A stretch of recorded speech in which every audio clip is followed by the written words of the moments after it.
അരണ സ്വഭാവം മാറുന്നുണ്ട്. ഓന്ത് ഇപ്പൊ പറയുന്ന അഭിപ്രായം കുറച്ചുകൊണ്ട് വേണ്ടെന്ന് തോന്നി മാറ്റി പറയും. അതിപ്പോ എന്റെ സ്വഭാവം അങ്ങനെ എന്ത് ചെയ്യും? അതെ എനിക്ക് അപ്പൊ അങ്ങനെ തോന്നി, ഇപ്പൊ ഇങ്ങനെ തോന്നി.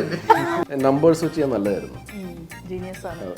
വിശ്വാസത്തിന്റെ മുന്നിൽ അത് അദ്ദേഹം തെളിയിക്കുന്നുണ്ട്.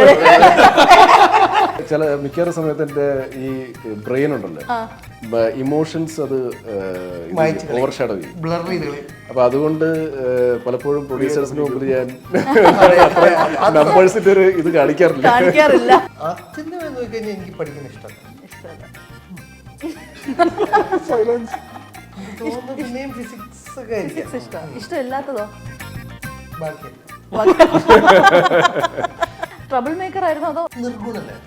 എവിടെ ഇരിക്കുന്നു അതാണ് നമ്മുടെ സീക്രട്ട്. അത് ചേട്ടനോ? ഞാൻ ഒരിക്കലും പ്രത്യേകിച്ചില്ല. ഹിന്ദി സംസാരിക്കാൻ ഫ്ലുവന്റ്.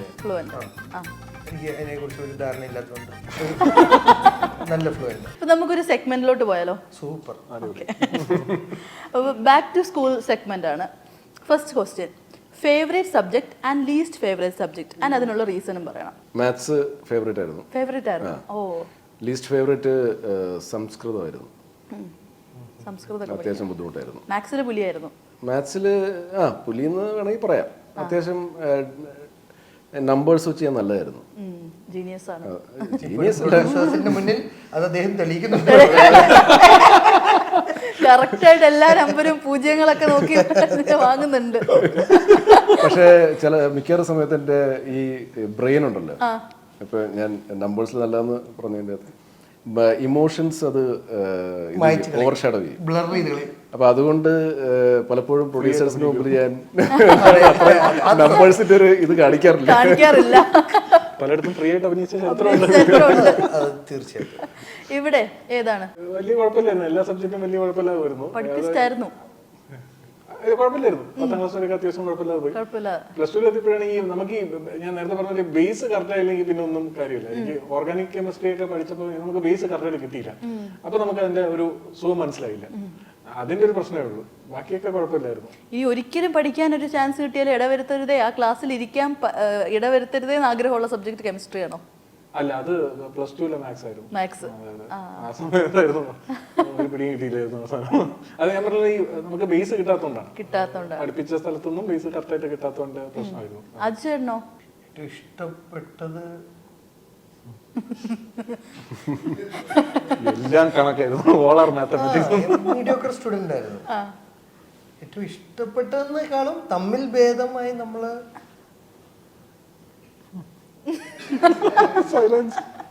തോന്നുന്നു പിന്നെയും ഫിസിക്സ് ഒക്കെ ഇഷ്ടമില്ലാത്തതോ? ബാക്കിയല്ല. ഹിന്ദി ഒന്നും ഒട്ടും ഇഷ്ടമില്ലായിരുന്നു. ഹിന്ദി ഇഷ്ടമല്ല എന്ന് പറഞ്ഞാൽ അത് എനിക്ക് ആനന്ദ് പറഞ്ഞ റീസൺ അവരുടെയും കുറ്റമായിരിക്കില്ല. ഫസ്റ്റ് കുറച്ച് ദിവസം നമ്മളെ ഒരു കാര്യം ശീലിപ്പിക്കുമ്പം അത് നമുക്ക് കറക്റ്റ് ആയില്ലെങ്കിൽ നമ്മൾ അതിനോട് റിപ്പൽ ചെയ്യാൻ തുടങ്ങും. ഇപ്പം ഇതേ ഫിസിക്സ് എനിക്ക് ഇതേ മാത്സ് എനിക്ക് കുറച്ച് കഴിഞ്ഞപ്പോൾ രസകരമായി തോന്നിയിട്ടുണ്ട്. 10th ഒക്കെ ആയപ്പോൾ ജാസ് ടീച്ചർ വന്ന്, പിന്നെ 11th ജെന്നി മിസ് വന്നപ്പം ഒക്കെ മാറി മറിഞ്ഞു എന്ന്. അത്യന്തം എന്ന് നോക്കിക്കഴിഞ്ഞാൽ എനിക്ക് പഠിക്കുന്ന ഇഷ്ടമല്ല. ഹിന്ദി സംസാരിക്കാൻ ഫ്ലുവന്റ്. എനിക്ക് അതിനെ കുറിച്ച് ഒരു ധാരണ ഇല്ലാത്തതുകൊണ്ട് നല്ല ഫ്ലുവന്റ്. ഹിന്ദി എത്ര ഓഡീഷൻസ് കൊടുക്കാറുണ്ട്, എല്ലാം റിജക്ട് ആവാറുണ്ട്. സഹിച്ചായിട്ട് അപ്പുറത്തെ ക്യാരവനിലിരുന്ന് നമ്മൾ ഒരേ ഒരു ഓഡീഷൻ അറ്റൻഡ് ചെയ്തു. ഹിന്ദി മൂവിയുടെ ഇദ്ദേഹത്തിന്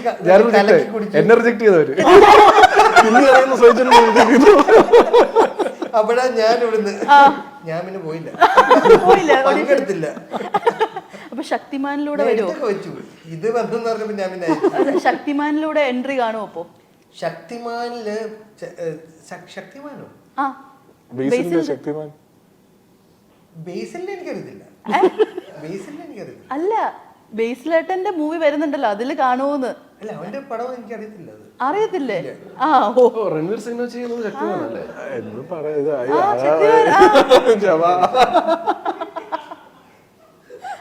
സീരിയസ് ആയിട്ട് അറിയത്തില്ല. ആണല്ലേ? ഓക്കെ. അപ്പൊ അടുത്ത ക്വസ്റ്റ്യനിലോട്ട് പോവാം. ടീച്ചറിന്റെ പെറ്റായിരുന്നോ അതോ ട്രബിൾ മേക്കർ ആയിരുന്നു? ടീച്ചറിന്റെ പെട്ടെന്ന് പറഞ്ഞാൽ 10ാം ക്ലാസ് വരെ ഞാൻ പറഞ്ഞ വീണ്ടും 10ാം ക്ലാസ് വരെ അടിപൊളിയായിരുന്നു. അടിപൊളിയായിരുന്നു. പിന്നെ ട്രബിൾ മേക്കർ ആയിരുന്നു. ട്രബിൾ മേക്കർ ഒന്നും ആയില്ല. പിന്നെ നമുക്ക് ഈ ഒരു സുഖം തോന്നിയില്ല +1 +2 ഒക്കെ. പിന്നെ നമ്മള് രക്ഷപ്പെട്ടു പോയിരുന്നു, നന്നായിട്ട് പഠിച്ചൊക്കെ പോയിരുന്നു, നല്ല മാർക്കും കിട്ടിയിട്ടുണ്ടായിരുന്നു. പക്ഷെ നമുക്ക് ആ ഒരു ഇതിനോട് ഒരു സുഖം തോന്നിയില്ല. 10ാം ക്ലാസ് വരെ പഠിച്ചതിന്റെ ഒരു സുഖം തോന്നിയിട്ടില്ല. അതാണ് ഇവിടെ ചില ടീച്ചേഴ്സിന് നമ്മള് ഫേവറേറ്റ് ആയിരുന്നു, കുറെ പേർക്ക് നമ്മള് ഫേവറേറ്റ് അല്ലാത്തതുകൊണ്ട്. ഞാൻ അങ്ങനെ ഭയങ്കര മിസ്ചീവിയസ് ട്രബിൾസം ആളൊന്നും അല്ലായിരുന്നു. എന്തോ ഈ ടീച്ചേഴ്സിന് ചിലവർക്ക് എന്റെ മുഖം പിടിച്ചില്ല, അങ്ങനെയൊക്കെ ആയിരിക്കാം, അല്ലെങ്കിൽ പേര് പിടിച്ചില്ല, അങ്ങനെയൊക്കെയുള്ള സംഭവങ്ങൾ കൊണ്ടായിരിക്കാം. അല്ലാണ്ട് ഞാനിപ്പോ ഭയങ്കര എന്താണ് പിള്ളേരായിട്ട് അലമ്പനും അങ്ങനത്തെ ഉള്ള പരിപാടിയൊന്നുമില്ല. അല്ല. മിഡിൽ ബെഞ്ചർ ആയിരുന്നോ അതോ ഫ്രണ്ട് ബെഞ്ചർ ആയിരുന്നോ? ചില ക്ലാസ്സിൽ എങ്ങനെയായിരുന്നു വെച്ചാല് നമ്മളൊരു സെഷൻ ഒരു ഇയർ തുടങ്ങുമ്പോൾ റൊട്ടേഷൻ ഉണ്ടോ? ഇല്ല, റൊട്ടേഷൻ ഒന്നുമില്ല. നമ്മൾ ചെന്ന് ആദ്യം എവിടെ ഇരിക്കുന്നു അതാണ് നമ്മുടെ സീറ്റ്. അപ്പൊ നമുക്ക് ചില ഈ 2 മാസം അടച്ചിട്ടിട്ട് പിന്നെയാണല്ലോ നമ്മള് ഫസ്റ്റ് ഡേ പോകുമ്പോൾ ചില ബെഞ്ചസ് ഒക്കെ ഭയങ്കര പൊടി പിടിച്ചിരിപ്പുണ്ടായിരിക്കും. അപ്പൊ അതിൽ നമ്മൾ ഇരിക്കില്ല. അപ്പൊ നമ്മൾ ഏറ്റവും ക്ലീൻ നോക്കിയ ബെഞ്ചിലിരിക്കും. അപ്പൊ ചിലപ്പോൾ ഫ്രണ്ട് ബെഞ്ച് ആയിരിക്കും, ചിലപ്പോൾ മിഡിൽ ബെഞ്ച് ആയിരിക്കും, ചിലപ്പോൾ ലാസ്റ്റ് ബെഞ്ച് ആയിരിക്കും. അപ്പൊ അങ്ങനെ നമുക്ക് എവിടെ ഇരിക്കുന്നു അവിടെ അതാണ് നമ്മുടെ സീറ്റ്. അത് ചേട്ടനോ? ഞാൻ ഒരിക്കലും ഫ്രണ്ട് ഇരുന്നിട്ടില്ല. ട്രബിൾ മേക്കർ ആയിരുന്നു അതോ? അതോ നിർഗുണനായിരുന്നു. എനിക്ക് അവിടെ ഉണ്ടെന്ന് ആരും ശ്രദ്ധിച്ചിട്ടുണ്ടോ? അതെ അതെ, കറക്റ്റ്. അതുപോലത്തെ ഒരു ഇതായിരുന്നു അത് ശ്രദ്ധിക്കപ്പെട്ടില്ല. നമ്മളവിടെ ജീവിച്ചിരിപ്പുണ്ടെന്ന് അവര് പറഞ്ഞിട്ടില്ല. ഒന്നിനും കേവന്മാരല്ലായിരുന്നു. അല്ലെങ്കിൽ കളിക്കാൻ പോവില്ല, കൾച്ചറൽസിന് പോവില്ല, ഒന്ന് വന്ന് ഇതൊന്നും തീർന്നൊന്ന് വീട്ടിൽ പോയാൽ മതി. അതേ ഉള്ളായിരുന്നു. ആബ്സെന്റ് ആയാൽ പോലും ആരും അറിയില്ല. ആബ്സെന്റ് ആവാനൊക്കെ ഇഷ്ടമായിരുന്നു. അതവര് കണ്ടുപിടിക്കും. എനിക്കെന്തോ എനിക്ക് സ്കൂൾ ഇഷ്ടമല്ല. ഞാൻ എന്റെ മക്കളോടും പറയും, രാവിലെ ചില ദിവസം അബദ്ധത്തിൽ കണ്ട പോണോന്ന് ചോദിക്കും. പോണോന്ന് അവരോട്. പിറ്റേ ദിവസം നാളെ പോണോ നമ്മളോട് നമ്മൾ ചോദിച്ചിട്ടേ ചോദിക്കാൻ പേടിയായിരുന്നു വീട്ടുകാർക്ക്. നമ്മളോടനെ വേണ്ടെന്ന് പറയും. അവര് പക്ഷെ പോണോന്ന് പറയും. അവര് ഞാൻ ഇപ്പം മാറ്റുന്നുണ്ട്, കുറച്ച് താല്പര്യം കുറയുന്നുണ്ട്. അയ്യോ, ചേച്ചി ആലോചിക്കുന്നുണ്ടായിരിക്കും നല്ലതൊന്ന്. അപ്പോൾ അടുത്തത് ചിലപ്പം ചേട്ടന് സ്കൂളിലെ ഇഷ്ടമുള്ളൊരു സംഭവമായിരിക്കും, മോസ്റ്റ് മെമ്മറബിൾ സ്കൂൾ ട്രിപ്പ്. ഞാൻ ട്രിപ്പിനും പോയി.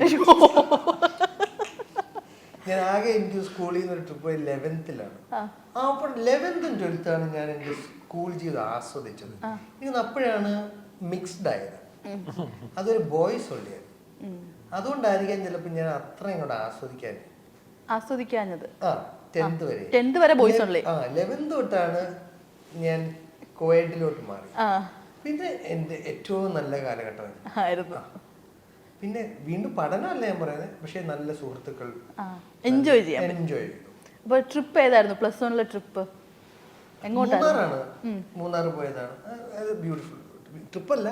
ആ 365 ദിവസവും 700 ദിവസവും ബെസ്റ്റായിരുന്നു.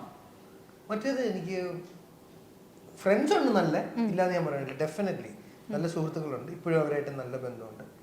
ആ സിസ്റ്റത്തിനോട് എനിക്ക് വലിയ താല്പര്യമില്ല. സൈചേട്ടന്റെ മെമ്മറബിൾ ട്രിപ്പ് ഉണ്ടോ? സ്കൂൾ ട്രിപ്പ് പോയിട്ടില്ല? ട്രിപ്പൊന്നും അങ്ങനെ പോയിട്ടില്ല. ഇല്ല. ഒരു പ്രാവശ്യം കണ്ട് 3ാം ക്ലാസ്സിലും കണ്ട് കൊണ്ടുപോയത് ഒരു 10 കിലോമീറ്റർ ഒക്കെ നടത്തിച്ച് സ്കൂളിൽ നിന്ന് ലൈൻ ബൈ ലൈൻ. ലൈനിൽ നടക്കുമ്പോഴത്തേക്കും പതുക്കെ നടക്കാൻ പറ്റുള്ളൂ. റോഡിൽ കൂടെയാണല്ലോ പോകുന്നത്, റോഡ് സൈഡിൽ കൂടെ, പക്ഷെ മെയിൻ റോഡാണ്. അപ്പം എങ്ങാനും നമ്മൾ ഒന്ന് ഫ്രീ ആയിട്ട് നടക്കാൻ വിചാരിച്ചാൽ അപ്പം അടി ലൈനിൽ നടക്കാൻ പറയും. അപ്പൊ അതോളം അടുത്തു. അന്ന് നിർത്തി പരിപാടി. സ്കൂൾ ജീവിതം എനിക്കൊന്ന് ഭയങ്കര രസമാണ്, കുറച്ചുകൂടെ ഇൻട്രസ്റ്റിംഗ് ആണ്. ടീച്ചേഴ്സിന്റെ ആ മോഡൽ ഓഫ് എഡ്യൂക്കേഷൻ ഒക്കെ മാറ്റം ഉണ്ടെന്നാണ് എനിക്ക് തോന്നുന്നത്. ഇപ്പം 90s കിഡ്സ് ആണ് ടീച്ചേഴ്സ് ആയിട്ട് വരുന്നത്. വ്യത്യാസം. അതാണ്. പിന്നെ അന്ന് ഞാൻ ഈ സ്കൂളിൽ പഠിക്കുന്ന സമയത്ത് ഏതൊരു സ്കൂളിൽ നിന്ന് ഏതോ പിള്ളേർ പിക്നിക്കിനൊക്കെ പോയിട്ട് ഏതൊരു കുട്ടി വെള്ളത്തിൽ വീണു മരിച്ചു, അങ്ങനെ എന്തോ ഒരു ന്യൂസ് കേട്ടായിരുന്നു. അപ്പൊ അതോടെ വീട്ടുകാർ പാനിക്കായി. പിന്നെ അങ്ങനെയുള്ള ട്രിപ്പിനൊന്നും പിക്നിക്കിന് പോകണ്ട എന്നുള്ളൊരു രീതിയായി. +1 മാത്രമേ പോയിട്ടുള്ളൂ. പിന്നെ എവിടെയോ ഇതേപോലെ ഓർക്കുന്നില്ല, മാത്രമേ പോയിട്ടുള്ളൂ. പോയിട്ടുണ്ടോ? നമുക്ക് അങ്ങനെ സംഭവം ഇല്ലായിരുന്നു. ട്രിപ്പേ ഇല്ല. 10ാം ക്ലാസ് വരെ അങ്ങനെ ട്രിപ്പ്. നമ്മുടെ ട്രിപ്പ് എന്ന് പറയുന്നത് അതാണ് നമ്മൾ ഏറ്റവും കൂടുതൽ എൻജോയ് ചെയ്ത ട്രിപ്പ്. എന്ന് വെച്ചാൽ നമ്മളെ സ്കൂളിന്റെ മാനേജ്മെന്റിന് തന്നെ ഒരു BEd കോളേജ് ഉണ്ടായിരുന്നു. അപ്പൊ ഇടയ്ക്ക് അവരുടെ ഈ BEd പഠിക്കുന്ന പിള്ളേർക്ക് മോക്ക് ക്ലാസ് നടത്താൻ വേണ്ടി നമ്മൾ ഇവിടെ കുറച്ച് പിള്ളേരെ കൊണ്ടുപോകും. അത് നമ്മൾ ട്രിപ്പായിട്ട് കണക്കാക്കും. എന്നിട്ട് അവിടെ പോയി അവിടെ ഇരുന്ന് അലമ്പും. അവരവസാനം ഇരുന്ന് കരയും. ടീച്ചർമാർ ആദ്യമായിട്ട് പഠിപ്പിക്കുന്നുണ്ട്. നമ്മളടുത്ത് അവര് ഈ പിള്ളേർക്ക് അപ്പൊ അവർക്കും ആദ്യമായിട്ടുള്ള എക്സ്പീരിയൻസ് അല്ലോ പിള്ളേരെ എടുത്ത് പഠിക്കുന്നത്. നമ്മൾ നല്ല അലമ്പലമ്പോ അവസാനം അവർക്ക് പഠിപ്പിക്കാൻ വയ്യാതെ അവർക്ക് അങ്ങനെയൊക്കെ ആയിരുന്നു. അപ്പൊ ഒരു ട്രബിൾ മേക്കർ ആയിരുന്നു. അല്ല അങ്ങനെ അല്ലായിരുന്നു കേട്ടോ. അത് നമ്മള് മൊത്തത്തിലുള്ള അല്ല ഞാൻ സ്കൂൾ ലൈഫ് ഭയങ്കരമായിട്ട് എൻജോയ് ചെയ്തു. 10ാം ക്ലാസ്സും +2 ആയ പോലും പഠിച്ചില്ല എന്നുള്ള സാധനം പഠിച്ചില്ല എന്ന് വെച്ചാൽ അത്യാവശ്യം പാസ്സൊക്കെ ആയി പോയി എങ്കിൽ പോലും അലമ്പിയ നന്നായിട്ട് പഠിച്ചാണ്. പഠിച്ച് പാസ്സാകുന്നത് അന്ന് എങ്ങനെയെങ്കിലും ആരെങ്കിലും പാസ്സാവും. അന്ന് തോൽക്കുക എന്നൊക്കെ എങ്ങനെയെങ്കിലുമൊക്കെ പാസ്സായി എത്തും. ആസ്വദിച്ച് എക്സാം ഓറിയന്റഡ് ആവരുതല്ലോ. 10ൽ എനിക്ക് 90% മാർക്ക് ഉണ്ടായിരുന്ന ആളാണ്. +2ലും 80% മാർക്കുണ്ട്. പക്ഷെ എന്നാലും ഈ ഒരു +2ലൊക്കെ ഇതിപ്പോ പഠിച്ചോ എന്ന് ചോദിച്ചാൽ അറിയില്ല, എങ്ങനെ ജയിച്ചു പോയി. അപ്പൊ അതിന്റെ ഒരു ടെക്നിക്ക് മനസ്സിലായപ്പോൾ ഡിഗ്രിക്ക് വന്നപ്പോഴും അത് തന്നെയാണ് എങ്ങനെയൊക്കെ ജയിക്കും എന്നുള്ള ഒരു ഇതായിരുന്നു. അടുത്തത് നിക് നെയിം ഇൻ സ്കൂൾ. സ്കൂളിൽ അങ്ങനെ നിക് നെയിം ഉണ്ടായിരുന്നോ? അരണ സ്വഭാവം മാറുന്നുണ്ട്. എനിക്കിപ്പോ പറയുന്ന അഭിപ്രായം കുറച്ചുകൊണ്ട് വേണ്ടെന്ന് തോന്നി മാറ്റി പറയും. അതിപ്പോ എന്റെ സ്വഭാവം അങ്ങനെ എന്ത് ചെയ്യാൻ പറ്റും? അതെ, എനിക്ക് അപ്പൊ അങ്ങനെ തോന്നി, ഇപ്പൊ ഇങ്ങനെ തോന്നി. ഇപ്പോഴും അങ്ങനത്തെ സ്വഭാവം ഉണ്ടോ?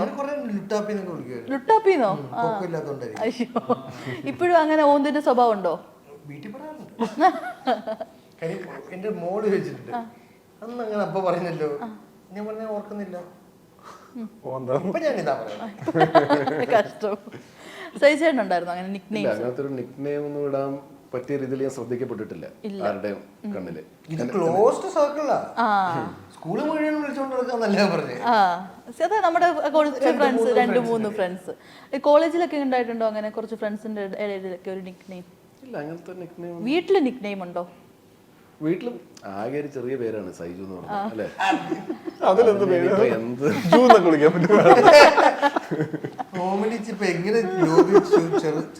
വീട്ടിലും പെറ്റ് നെയിം എനിക്ക് ഭയങ്കര ആഗ്രഹം ഉണ്ടായിരുന്നു. എന്റെ ഒരു വലിയ പേരായിരിക്കണം, എന്നിട്ട് പിന്നെ ചെറിയൊരു രാജേഷ് ഖന്ന, അമിതാഭ് ബച്ചൻ, അങ്ങനെയൊക്കെ ഒരു കുഞ്ഞു പേരൊക്കെ ആയിരുന്നെങ്കിൽ.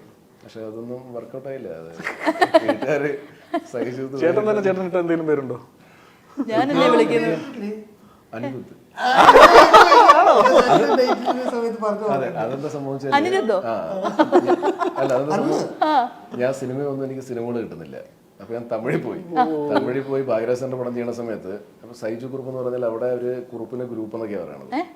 ഗ്രൂപ്പ് ഈ മറ്റേ പ്ലക്കാർഡ് പിടിച്ച് നിൽക്കുമല്ലോ നമ്മള് എയർപോർട്ടിൽ ലാൻഡ് ചെയ്യുമ്പോ. അപ്പം സൈജു എന്നുള്ളത് വേറെ എന്തോ എഴുതിയിരിക്കണത്, കുറുപ്പ് എന്നുള്ളത് ഗ്രൂപ്പ് എന്ന് എഴുതിയിരിക്കുന്നത്. എന്തോ ഗ്രൂപ്പിന്റെ പ്രതിനിധിയാണ് വരുന്നതെന്ന് വിചാരിച്ചാണ്. അപ്പൊ അങ്ങനെ അവിടെ എത്തി. എല്ലാ ദിവസവും ഈ ചോദിച്ച ആൾക്കാർ തന്നെ സാർ പേരെന്ന് നാവകമില്ല എന്നൊക്കെ പറയും. അപ്പൊ ഞാൻ പറയും സൈജു, SAIJ, തെറ്റിച്ച് വിളിക്കാതിരിക്കാൻ. പക്ഷെ അവർക്കും കിട്ടുന്നില്ല. അപ്പൊ അങ്ങനെ രണ്ടാമത്തെ പടം ഞാൻ ഹീറോ ആയിട്ട് അഭിനയിക്കുന്നത്. അപ്പൊ ഞാൻ ഓർത്തുന്ന പിന്നെ ന്യൂമറോളജി നോക്കി. അന്ന് സുനിൽ നരേനായി, നരേൻ ഭയങ്കര ഹിറ്റായി. അപ്പൊ ഞാൻ ഓർത്ത് ഇനി എങ്ങാനും നമുക്ക് ബിരിയാണി കിട്ടിയാലോ എന്ന് പറഞ്ഞുകൊണ്ട് ഞാൻ ഇവിടെ നമ്മുടെ കാക്കനാട് ഒരു ന്യൂമറോളജിസ്റ്റ് ഉണ്ടായിരുന്നു, അദ്ദേഹത്തിനെ പോയി കണ്ട്. അങ്ങനെ കുറെ 10-15 പേരുകളുണ്ടായിരുന്നു. അതുകൊണ്ട് കൊടുത്തു. അപ്പോൾ അനിരുദ്ധ ആണ് ആദ്യം കൊടുത്തത്.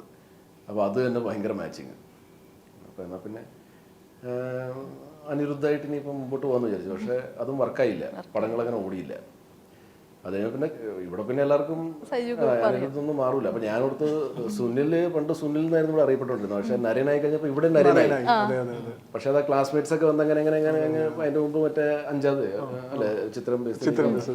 അപ്പൊ അങ്ങനെ നരയനായി. ഇപ്പൊ എല്ലാവരും നരയനല്ലേ വിളിക്കുന്നത്. അങ്ങനെയൊക്കെ മാറി ഞാൻ അനിരുദ്ധാകുമെന്ന് വിചാരിച്ചത്. പക്ഷെ അതിനുള്ള ഹിറ്റ്സ് ഒന്നും എനിക്ക് കിട്ടിയില്ല, പടങ്ങളും കിട്ടിയില്ല. അപ്പൊ അതുകൊണ്ട് ഞാൻ സൈജു കുറുപ്പായിട്ട് തിരിച്ചു. അപ്പൊ അമ്മ എന്നോട് പറയാറുണ്ട്, എടാ നീ നിന്റെ പേരിനെ എപ്പോഴും കുറ്റം പറഞ്ഞുകൊണ്ടിരിക്കുന്നത്, ചിലപ്പോൾ ഈ സൈജു കുറുപ്പ് എന്നുള്ള പേര് കാരനായിരിക്കും 10 പേര് നിന്നെ അറിയുന്നത്.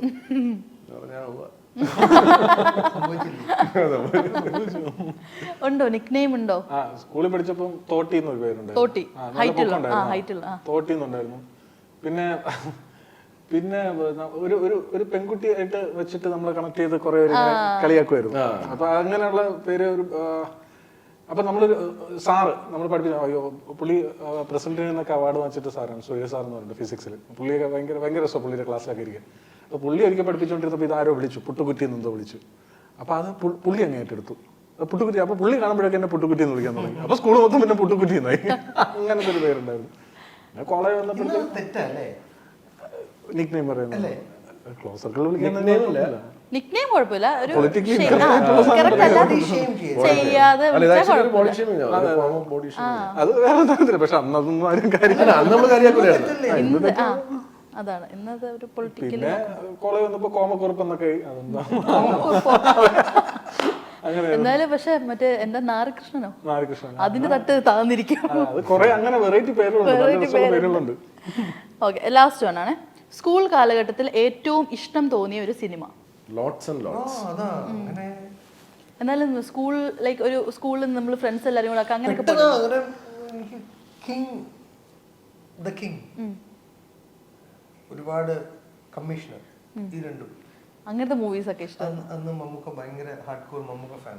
ആ, അപ്പോൾ മമ്മൂക്കയുടെ ആക്ഷൻ മൂവീസ് ഒക്കെ ഭയങ്കര ഇഷ്ടമായിരുന്നു. കിങ് എനിക്ക് ഭയങ്കര, ബൽറാം, ഇൻസ്പെക്ടർ ബൽറാം, അതൊക്കെയായിരുന്നു. കണ്ടിട്ടാണ് ഞാൻ ലാൽ സൽമാനെ.